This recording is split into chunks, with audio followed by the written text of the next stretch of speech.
morning, Mountain Ridge. My name's Alex, and I'm really excited to be with you this morning. I have a few announcements I'd like to go over. If you have kids, we have exciting things online at mountainridge.org. We have activities for kids from preschool to 6th grade that you can do together as a family. I just want to remind you again, that's at mountainridge.org or through the app. And I also want to welcome you this morning. Even though we can't be together in person, I want to remind you all that we can continue to give online and worship together. And on that note, I will continue to invite you to worship at home, wherever you may be, and we're really excited to have you with us this morning.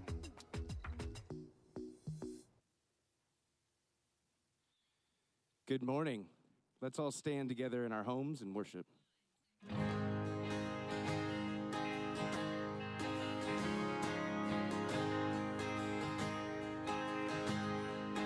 I've searched the world, but it couldn't fill me. Man's empty praise, treasures of faith, never enough. You can't put me back together. Every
wanted to sing a blessing from the Lord over all of you. We're going through a really hard time right now, and I know we'd like to all be together. But we think about the next generation and the generation after that, and that we are blessed by the Lord to know each other while being apart.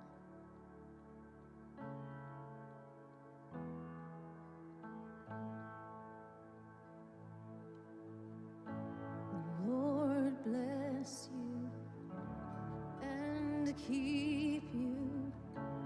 Make his face shine upon you and be gracious to you.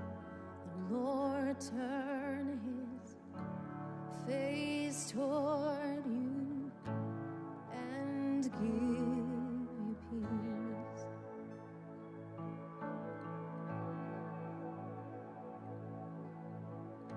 The Lord bless you and keep you.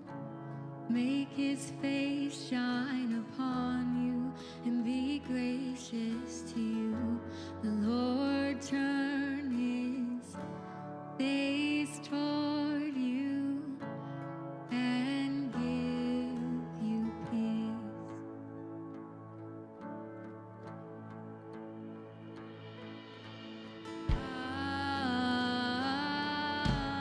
Amen.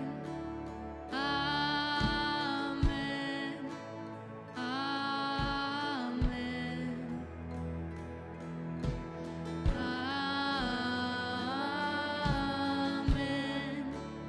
Amen. Amen.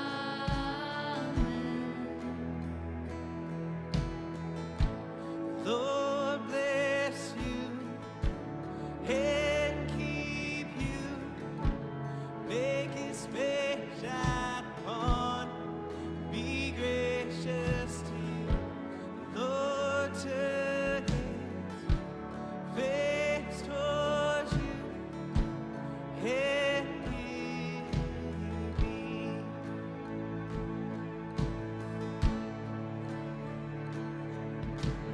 Amen.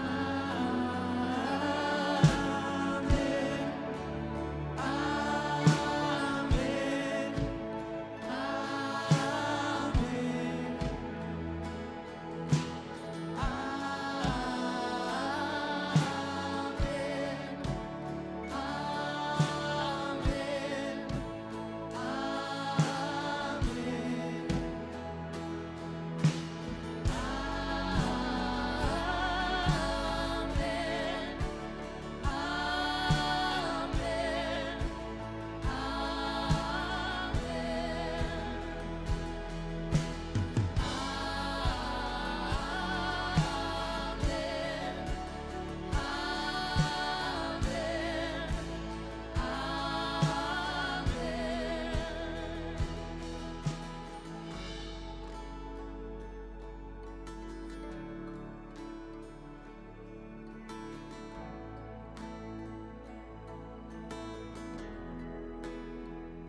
His favor upon you, 1,000 generations, and your family, and your children, and their children, and their children.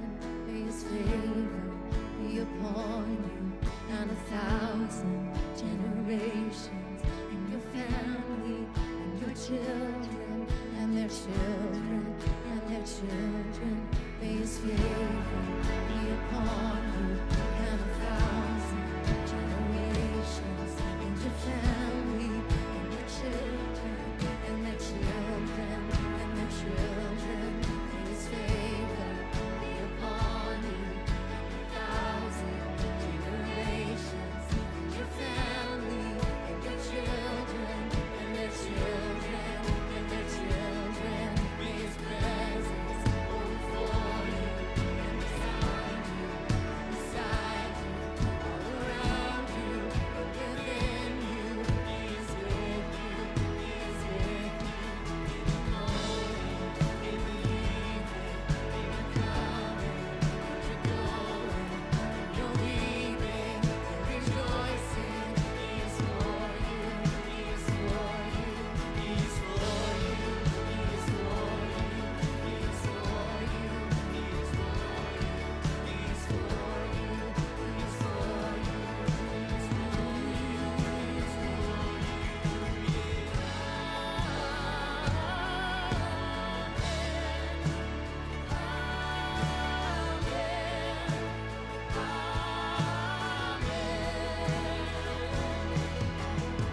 Not politics, but people. Not shocked, but grieved. Not them, but us. Not reactive, but redemptive. For God so loved the world that he gave the world a Savior.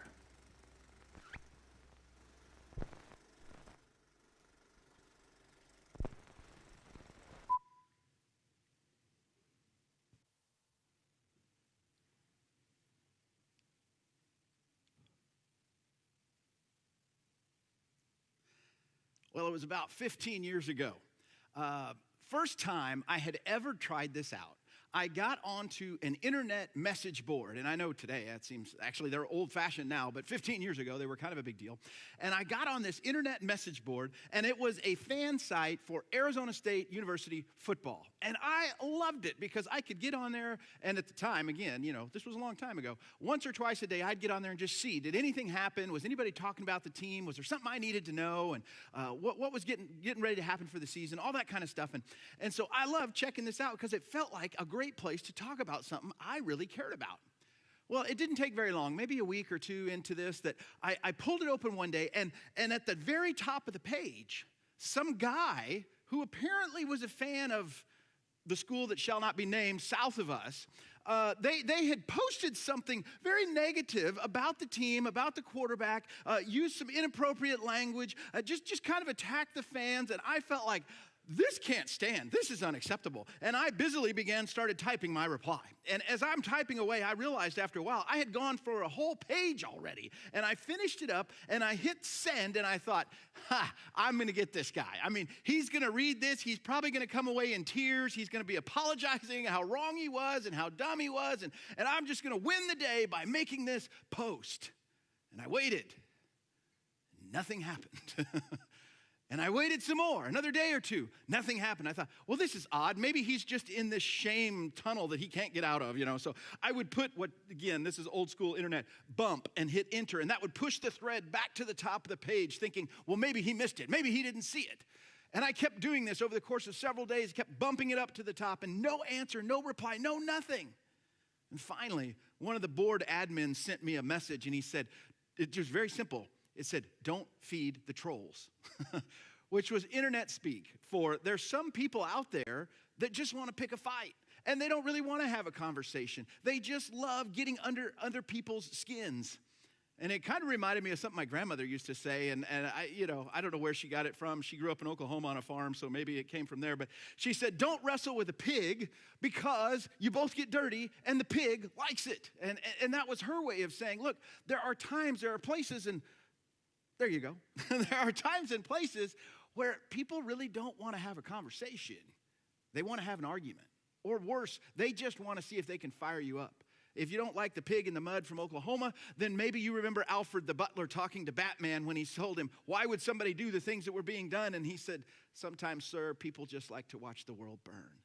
And there are people like that out there. And I wish it wasn't true. I wish that wasn't the case, but it is. And whether that's the reason or maybe there's other reasons, I don't know. But it seems like we live in an age of offense, that everybody is busy finding ways to be offended by things. That they're upset or they're bothered or this can't stand or this is a wrong that's got to be righted or whatever it is. And I think it's because we're so extreme and we're so at each other sometimes. And we live in this almost offense kind of mentality of I got to make sure I don't offend anyone, and I've got to make sure nobody offends me, right? It's a tough place to be. I remember years ago, one of my spiritual mentors, and he was a really wise guy, and he said, one of the marks of spiritual maturity is to be unoffendable. And I thought, oh, that doesn't sound right. You know, I don't, first of all, I'm not even sure that's a word. It doesn't sound right. But he challenged me and he tested me. He said, listen, here's what I want you to do. I want you to go back and read through the story of Jesus. And for those of you that know, obviously, the New Testament, those of you who don't know, Matthew, Mark, Luke, and John, the first 4 books in the New Testament are written accounts of Jesus' life and all the interactions he had with people. He said, I want you to go back and read the story of Jesus again, and I want you to find me every time that Jesus was offended. So, okay, so I go back and I start looking, and I'm sure I'm going to find it, right? I'm looking. I mean, of course, so many exchanges with Jesus were negative by people that were mad or whatever else. Certainly, Jesus was offended somewhere, and I'm reading. I can't find it. I can find where people called Jesus names. I can find where people misappropriated his motives and questioned why he was doing what he was doing. I can find places where people lied about him. I can find places where they tried to ruin his reputation by talking about the people he hung around with. And I could find places where they would twist his words and really try to convince people that, well, he meant something else, even though that's what he said. And over and over and over, I find all this, but I can't ever find Jesus getting offended. I mean, he just, it's almost like he couldn't be offended. Jesus always responded to, no matter how people acted towards him, he always responded with this old word called civility. And sometimes you might think of being civil, or is that just having good manners, or what is that? Well, civility, very simply, is to speak and act with courtesy and respect. That's what it is, to speak and to act towards other people with courtesy and respect. And Jesus showed this civility even when people intentionally tried to offend him. Now, if you go again and read the story of Jesus, you will definitely find places where Jesus is calling things right and wrong. He had no problem doing that. He loved people. He insisted on justice. He was a friend to the hurting, and he also called sin, sin. So don't misunderstand me. It's not about just being a nice person, but Jesus saw everybody as someone made in the image of God and therefore valuable. And so even if they treated him with offense, he would not be offended. It's kind of astonishing, actually. I mean, if you really go back and do the work and read the stories, the things they called him, the things they said about him, the way they treated him, I mean, anybody would read that and say, well, he has a right to be offended. But he chose to never be offended and to always respond with civility. Which, just like I said, is just amazing to me. It's astonishing.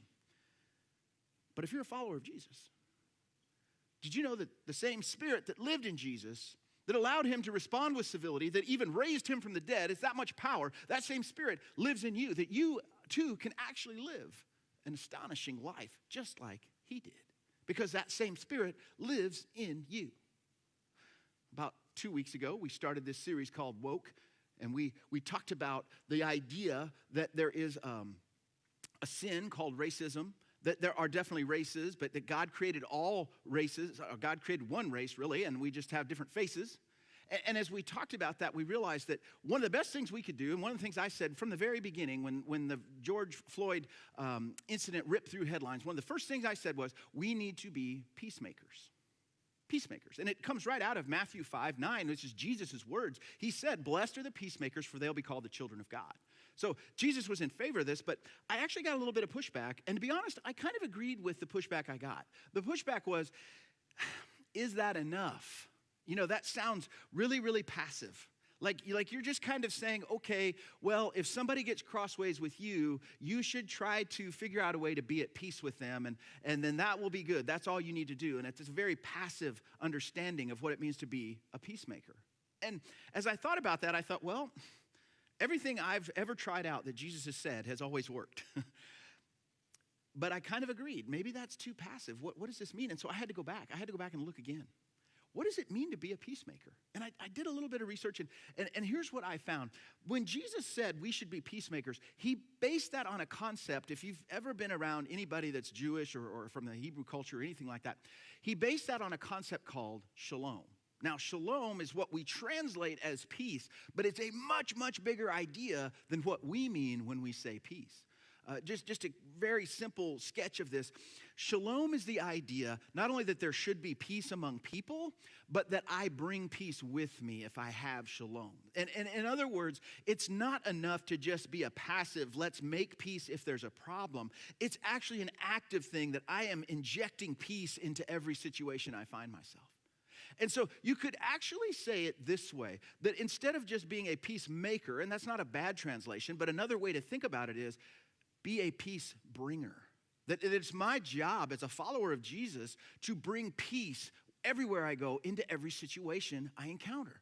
And so a way to think about that is a peace bringer is somebody that confronts problems and finds solutions. But pay attention to the last part of that sentence, because it's not hard to find somebody that confronts problems and finds solutions. Good managers do that. Your friends can do that. You do that in relationships that glorify God.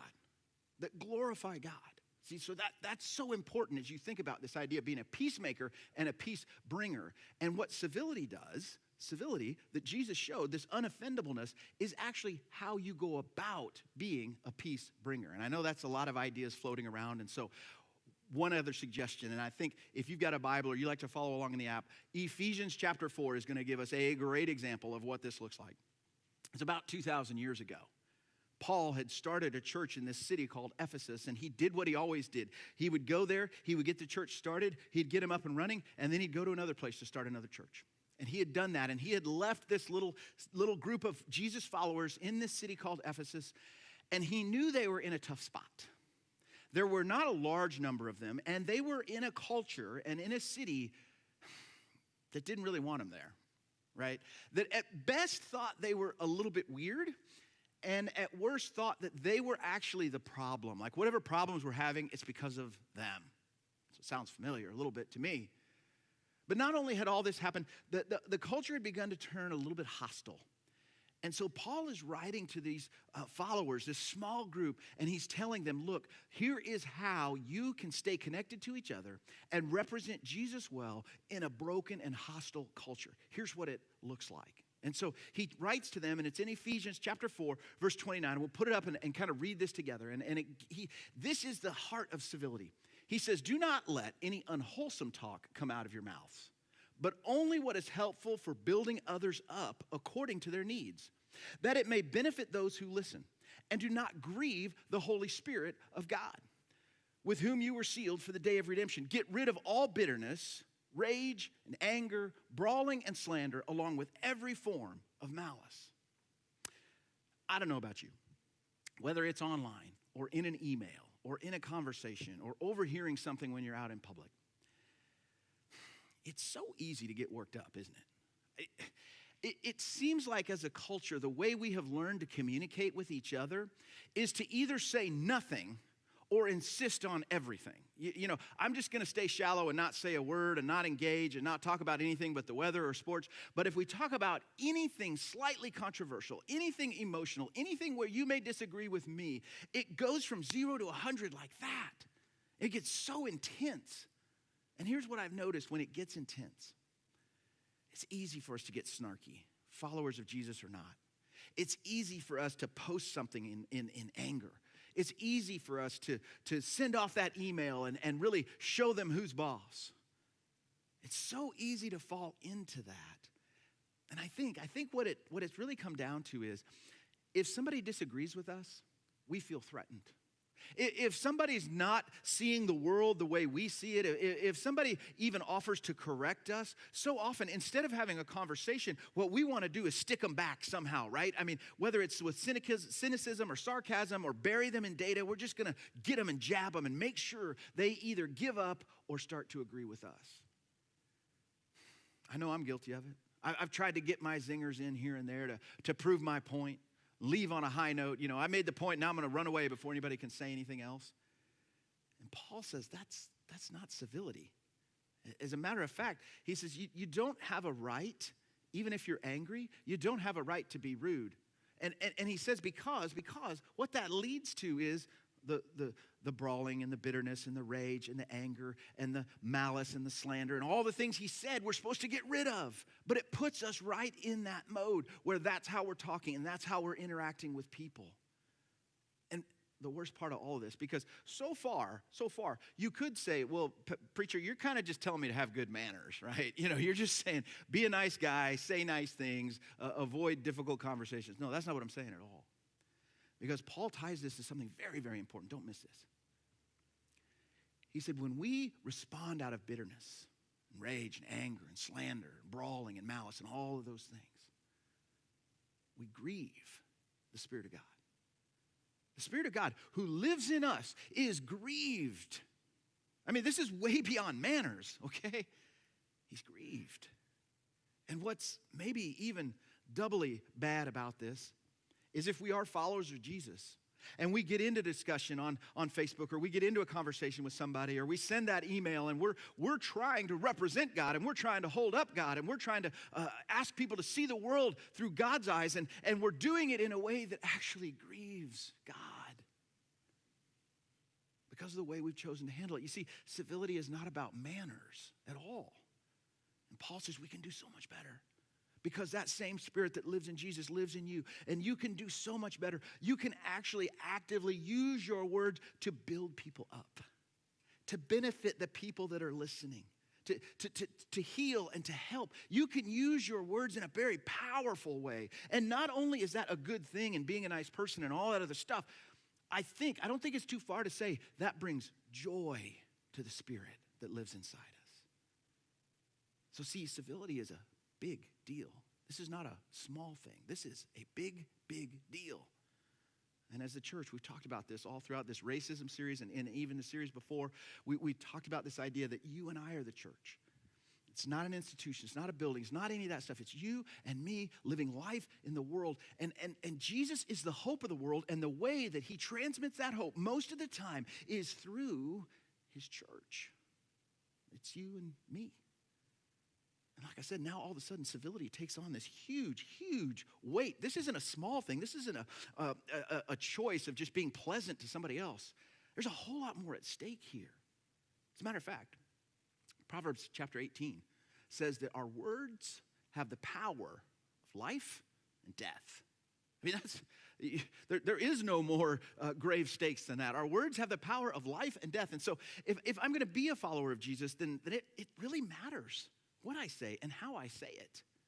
As a matter of fact, the words of a follower of Jesus need to be filtered words. We need to filter our words so that we're not just responding out of how we feel in the moment or if we feel threatened. Because again, I go back to Jesus' example. There had to be moments when people were maligning him, when they were calling him names, when they were accusing him of things he didn't do. There had to be those flashes where he felt like, you know what, I need to tell them what's what.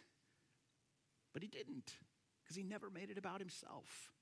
He always chose civility. He always saw them as people made in the image of God, even if they were trying to offend him in the moment. So we've got to have a couple of filters. And I think they're simple filters that I want to suggest to you. I grabbed them all from the book of Proverbs and the book of Psalms, and there's probably more, and you might know some better ones, but there's at least 4 that I think could be really, really helpful to us, okay? So the first filter we need to think about, if we're going to say something, if we're going to post something, if we're going to send an email, if we're going to have a conversation, the very first question, is what I'm going to say true? Is it true? I mean, do I know for a fact that what I'm presenting as true is really true? Now, that doesn't mean we can't have questions and discussions and learn things. Of course we can. We need to. What we have to avoid is presenting something as true if we don't know that it's true. Is it gossip? Is it a rumor? Is it a conspiracy theory? I mean, what is it? There's so much stuff floating around out there. I mean, you know this. You've heard the term fake news, and there's people that love to Photoshop and make up stories and get people off on wild goose chases. Do I know it's true? Because if it's not true, I don't want to present it as though it is, because, and catch this, and I know this feels heavy, if I present something that's true and I don't know that it is, I'm deceiving. I'm lying.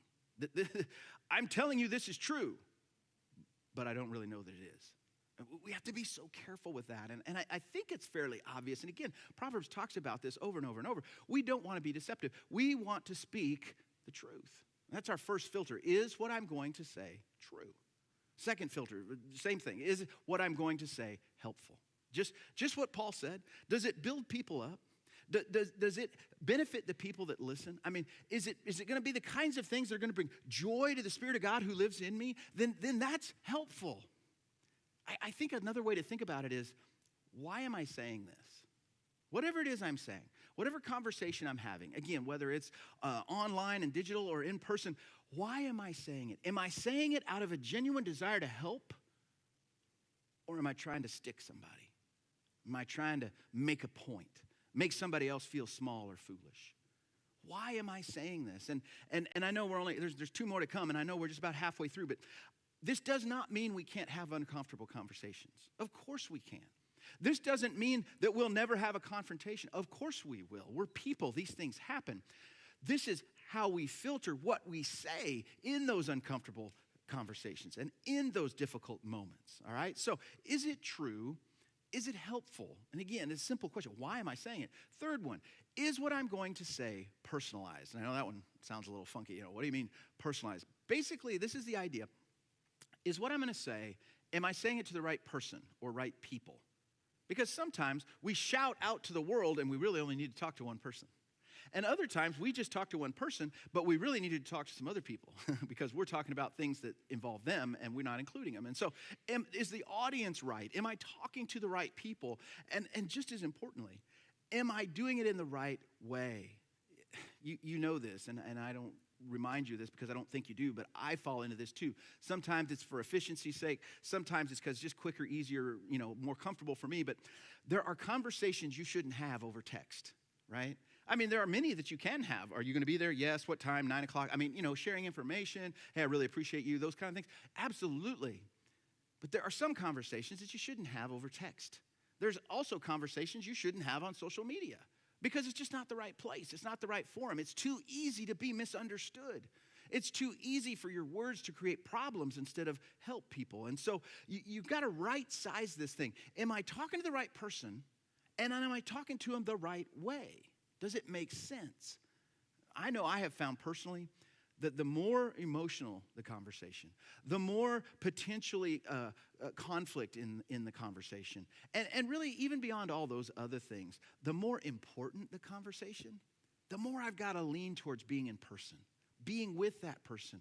Because you know this, there's so much communication that happens non-verbally, and it's so easy. I've done it, I don't know how many times, to misread an email and realize that's not what they meant. That's what I took it as, but that's not what they meant.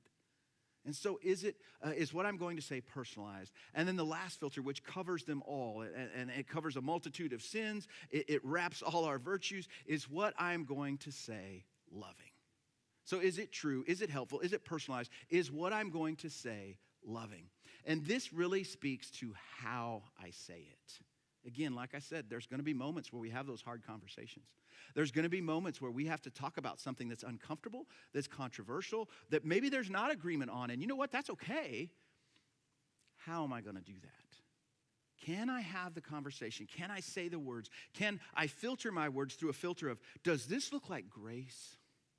Does this look like humility? If so, I'm on the right track. But if I back up and say, no, these words look more like accusation and judgment and insult, well, then I'm on the wrong track, and that filter needs to kick in.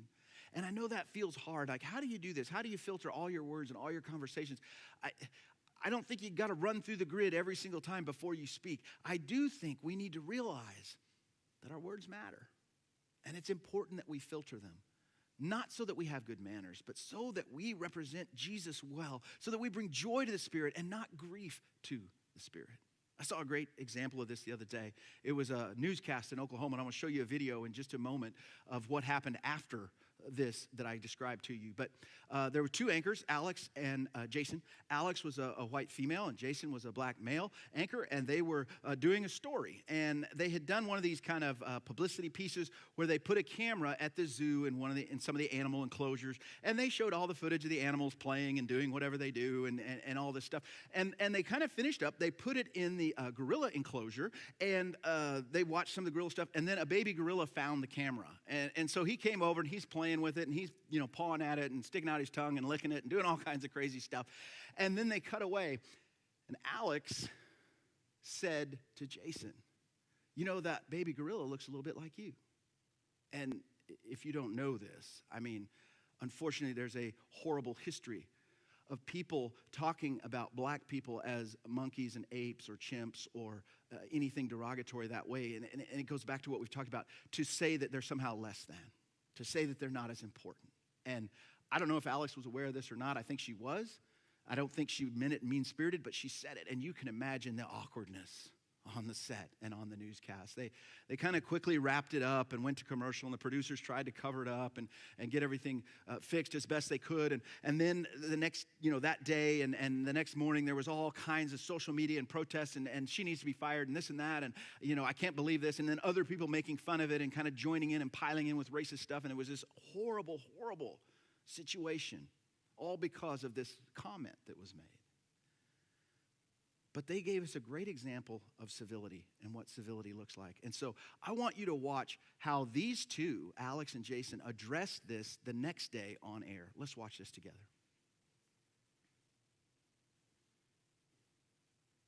Message from KFCO's Alex Houston and Jason Hackett. I'm here this morning because I want to apologize not only to my coworker, Jason, but to our entire community. I said something yesterday that was inconsiderate, it was inappropriate, and I hurt people. And I want you to know, I understand how much I hurt you out there and how much I hurt you. I love you so much, and you have been one of my best friends for the past year and a half, and I would never do anything on purpose to hurt you. And I love our community, and I want you all to know, from the bottom of my heart, I apologize for what I said. I know it was wrong, and I am so sorry. Oh, Alex, thank you very much, and I do accept your apology, and I do appreciate your apology. I want to let everybody out there know that Alex is one of my best friends. I mean, we do what we do here, and it's not as if we see each other here and then we leave and we go home. We talk every day, or almost every other day. I've told you things. I've shared things with you as a friend, and I do appreciate you, and I do love you. All that being said, and Alex will be the first to admit this to you, what she said yesterday was wrong.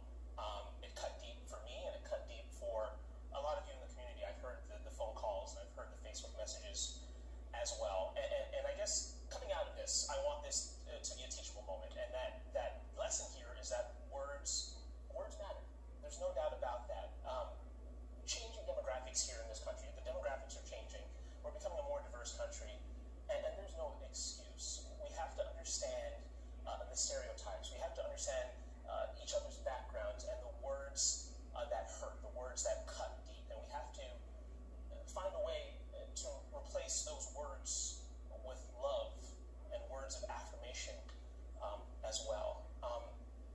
What we do here as broadcasters, we use words. Words are the tools of our trade, much like a plumber would use a wrench or a doctor would use a scalpel. We use words, and our goal and what we need to do is use those words not to hurt and not to divide, but to build a more perfect union. And this is going to be a journey for us. We're learning things here, and we at KOCO 5 hope that you join us along on this journey.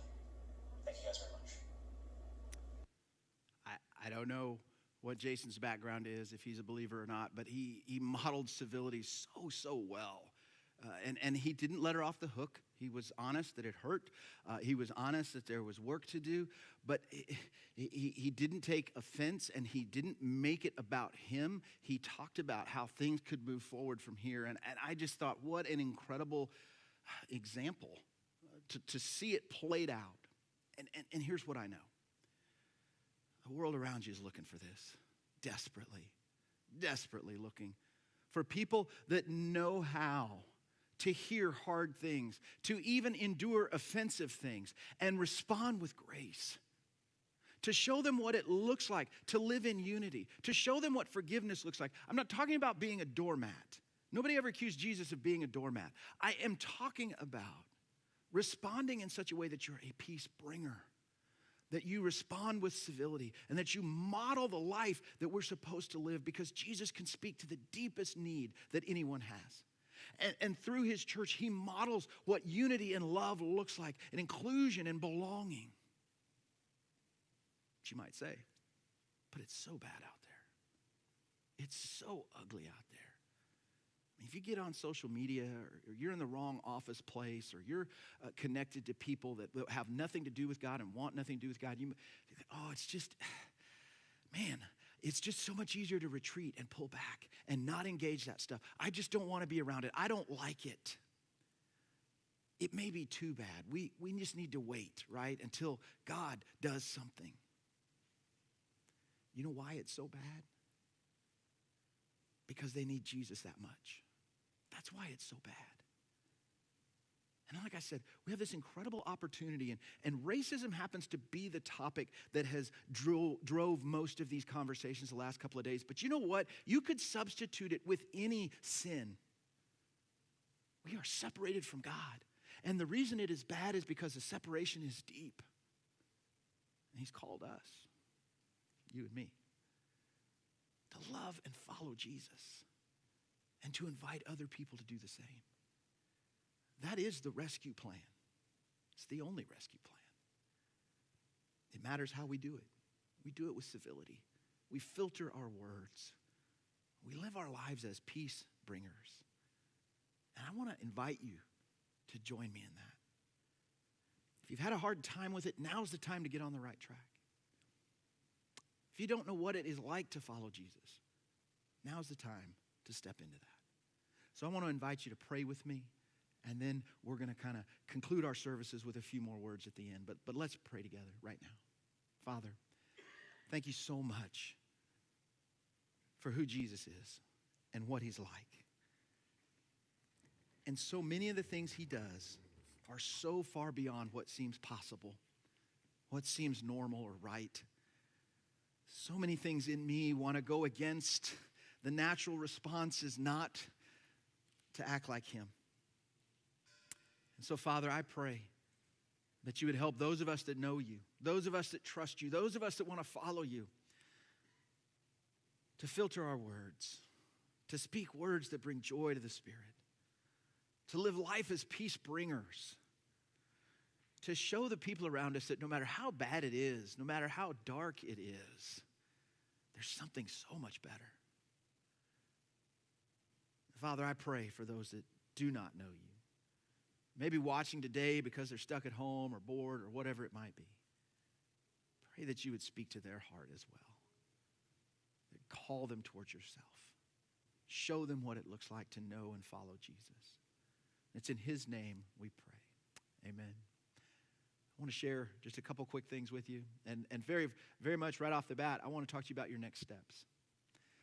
Because for some of you, as you heard this, you realize, yes, that's who I want to be. That's what I want my words to look like. That's what I want to live. Then I want to ask you and invite you, if that's the next step that you need to take, if you're watching online on Facebook or YouTube or wherever you might be, would you just type in the comment section, filter? And we'll know exactly what that means. It means that I want to filter my words so that I can live in civility and be a peace bringer. I can be like Jesus and be unoffendable. If that's where you're at, if that's what you want to do, would you just type that in there, just filter? But for some of you, like I said, you're not a follower of Jesus yet. You hear all this and you think in some ways maybe it even sounds too good to be true. But there's something in your heart that keeps pulling you towards him. So maybe it is true. Can I share with you it is? It's true for me. It's true for all these people on stage. If you would like to know Jesus, if you would like to become a follower of Jesus, or at least you have some questions about what it would look like to follow Jesus, would you also respond? And just respond, follower, and we will follow up with you. We'll connect with you. We'll talk with you about what it means to follow Jesus. We'll answer your questions. We're not going to pressure you into anything. We want to invite you into an incredible relationship. So for those of you that want to act and live out like Jesus, type in the word filter. For those of you that want to become a follower of Jesus, type in follower. We're excited to walk with you in this. You heard at the beginning of the service that you can still continue to participate in giving and worship through giving. And so I encourage you, whether you're on the app or the website or however is most convenient for you, you can do that. And I encourage you to join us next week because we've got a special treat. Pastor Johnny's going to be speaking to us over our July 4th weekend, and we're excited to hear what God has to say through him. So join us online next week at 9:15 or 10:45. Thanks. Have a great rest of your week.